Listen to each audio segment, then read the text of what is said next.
अभिषेक मनोज के साथ शहर से आ रहा है। उसने एक चक्का वाली कुर्सी खरीदी है। इसमें गद्दा भी लगा हुआ है क्योंकि प्लास्टिक की कुर्सी में उसको पढ़ाई करने में बहुत ज़्यादा तकलीफ़ होता है, इसलिए वो आराम से पढ़ाई कर सके, इसलिए उसने ये चक्का वाली कुर्सी खरीदी है। रास्ते में उन्हें प्रधान और उनके साथ काम करने वाले दो लोग मिल जाते हैं। वो उन लोगों को अपनी कुर्सी दिखाता है और उनके जाने के बाद ये तीनों आपस में बात करते हैं और उनमें से एक आदमी प्रधान को कहता है कि चक्का वाली कुर्सी का अपना ही एक रुतबा होता है। तो ये सुन के प्रधान का पसीना निकल आता है। इधर अभिषेक का अपना नया कुर्सी को ऑफिस में लगा लेता है। वो इस पर बैठता है। काफ़ी आरामदायक कुर्सी है और वो काफ़ी खुश है। लेकिन उसकी ये खुशी कितने दिनों तक रहती है ये हम आगे देखेंगे। एक आदमी जिसका कि नाम परशुराम है, वो प्रधान के घर पे जाता है। वह दरवाज़ा खटखटाता है। दरअसल उसको एक मदद की ज़रूरत है, इसलिए वो प्रधान के घर आया हुआ है। दरअसल इस आदमी के यानी कि परशुराम के बेटी की शादी है और दूल्हा जो है वो जिद कर रहा है कि वो बारातियों के साथ स्कूल में नहीं ठहरेगा, उसको अपने दोस्तों के साथ अलग से ठहरने की व्यवस्था की जाए। इसी सिलसिले में वो प्रधान से मदद लेने के लिए आया है। प्रधान फिर अभिषेक को फ़ोन करता है और उससे कहता है कि यार तुम तो ऑफिस में अकेले ही रहते हो, बस आज एक रात की बात है, तुम दूल्हा और उनके दोस्तों को अपने यहाँ पर रुकवा लो।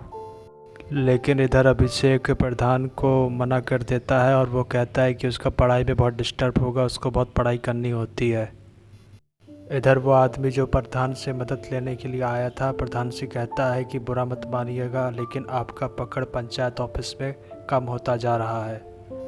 और इतना कहकर वो वहाँ से चला जाता है। इधर अभिषेक के मना करने पर भी प्रधान कुछ लोगों को पंचायत ऑफिस में भेज देता है। दूल्हा और उनके दोस्तों को ठहरवाने की व्यवस्था करवाता है और अभिषेक भी ऐसे में कुछ नहीं बोल पाता है। इधर वो आदमी जिसके की बेटी की शादी है, वो जानबूझ के अभिषेक को काम देने की कोशिश करता है, लेकिन मनोज अभिषेक को बचा लेता है और इमरजेंसी लाइट बेचने के बहाने उसको शहर भेजने का बहाना मारता है। अभिषेक मनुष्य से कहता है कि जा मेरी कुछ किताबें ले आ, मैं कहीं पेड़ के नीचे बैठ कर के तब तक पढ़ लूँगा। तभी उस आदमी को किसी का कॉल आता है और वो कहता है कि शहर से कुछ मंगवाना है। ऐसे में वो कहता है कि तुम ज़रा रुको, मैं वहाँ पर किसी आदमी को भेजता हूँ। वो आदमी फिर अभिषेक के पास आता है और कहता है कि आप तो शहर जा ही रहे हो, तो आप वहाँ से 15 किलो का घी का डब्बा लेते हुए आना। ऐसे में अभिषेक फंस जाता है और अब उसको शहर जाना ही पड़ेगा। अभिषेक को मजबूरन शहर जाना पड़ता है और वहाँ से 15 किलो का घी का डब्बा लेकर के उस आदमी के घर पहुँचाना होता है। इधर अभिषेक वापस अपने पंचायत ऑफिस पहुँचता है तो वहाँ पर एक आदमी उसका दिमाग ख़राब कर रहा है। दरअसल वहाँ पर लाइटिंग वगैरह सजावट की जा रही है, तो वो लाइट वाला आदमी अभिषेक के से पूछता है कि क्या वह सफ़ेद लाइट लगाए या फिर हरा लाइट लगाए। तो ऐसे में अभिषेक कहता है कि तुम्हें जो लाइट लगानी है लगाओ, मेरा दिमाग ख़राब मत करो। इधर रात को दूल्हा और उसके दोस्त पंचायत ऑफिस आ जाते हैं। अब दूल्हा की और उनके दोस्तों की खातिरदारी अकेले अभिषेक को करनी पड़ती है। वो उनको मिठाइयों का एक डब्बा देता है, लेकिन उस मिठाई में कम मिठाइयाँ होने की वजह से दूल्हा बहुत गुस्सा हो जाता है।